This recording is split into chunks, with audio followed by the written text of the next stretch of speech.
Hi, my name is Kayla Duck, and I will be talking about the role of women in Mesopotamia.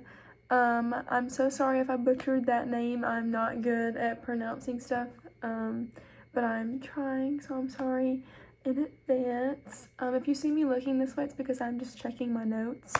But anyways, let's go ahead and get started. Mesopotamia was often referred to the cradle of civilization, and it was home to some of the earliest known societies. Women in this region played important roles in family, religion, and even law, surprisingly. Women in Mesopotamia had various roles depending on their social status. Noble women might serve as priestesses or manage household affairs, while women from lower classes worked in weaving, brewing, or as tavern keepers. So really your rights kind of just depended on your social class, unfortunately. Glad it's not like that anymore, but that's kind of how it was back then. Women were also responsible for running households, raising children, and in some cases owning property. So that's interesting that women could own property back then. The legal rights of women in Mesopotamia were defined by documents like the Code of, I don't really know how to pronounce this, but I did Google it and try to pronounce it, and I literally could not do it for the life of me. But the Hammurabi, I don't know how to say it, but I will kind of put in what it is right here. But for example, women could own property, get a divorce, and receive an inheritance. A website called Ancient History Encyclopedia has an article titled Women in Mesopotamia that discusses their roles in family, religion, and society. The author, Joshua Mark, states, generally speaking, Mesopotamian women had significant rights and could own businesses, buy and sell land, live on their own, initiate divorce, and though officially secondary to men, found ways to assert their autonomy. I don't know how to say that freaking word. The autonomy, I think that's what it's called. However, I will say that there were still limitations. For instance, laws surrounding marriage and divorce were often biased and in favor of men. Speaking of laws surrounding marriage and divorce being in favor of men, this article titled Gender and Law in Mesopotamia, I can't even say the word now, Mesopotamia.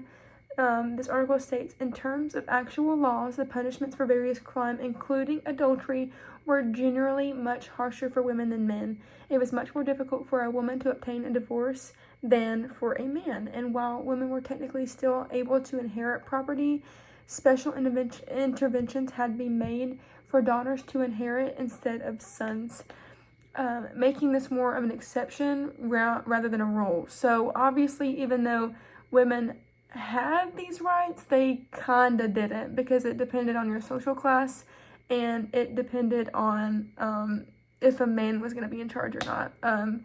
So that's kind of, they had them but they didn't, you know? Moving on, a book called The Role of Women in Mesopotamian Civilization by, I don't know if I'm going to pronounce her name right either, but Rebecca Harris explores the complex role of women in the society. So women can participate in economic activities, own property, and engage in legal transactions, but their lives were still largely governed by a patriarchal system, with men holding greater social power. So they were still secondhand to men. So they had these rights, but they were still secondhand, and they weren't really that important because the men ruled. But anyways, moving on to religion and women, which is something I find really interesting, and I'm probably going to butcher these names as well. But anyways, religion also played a key role in the lives of Mesopotamian women. Some women became priestesses, which is very interesting, considering the fact that it's kind of frowned upon to do that in some religions, but or for a woman to do that in some religions. But this was a highly respected position, actually. Priestesses were often responsible for overseeing rituals and managing temple affairs. The goddess, which is the name I'm probably going to butcher, so sorry in advance, but Indiana was a major deity. I seen her a lot whenever I was researching this project. She was associated with love, fertility, and war, reflecting the duality of women's roles in society. Speaking of her, for my primary source, I decided to use an artifact called the Standard of I don't know how to say it. I think it's but I don't know if I'm saying it correctly. But the artifact was discovered in the 1920s by a British archaeologist called Sir Leonard Woolley. It is a rectangular wooden box inlaid with materials such as shell and red limestone. There are two sides of the box. One side is known as like the war side, and it depicts a battle scene with like soldiers and prisoners. And on the other side of the box is the peace side, and it shows scenes of like a banquet with musicians and servants and like noble people, including women, participating in a celebratory feast. I find this very, very interesting because the women are dressed in very fine garments, and they're seated at a table with men. And I feel like this reflects their role in society and religious gatherings, because while most depictions of this time period focus on men's roles, this artifact provides a glimpse into the lives of elite women in Mesopotamia, or whatever it's called, sorry. And that's why I decided to choose that artifact specifically. I just found it interesting that this kind of depicts women actually kind of having some sort of power, so that's why I chose it.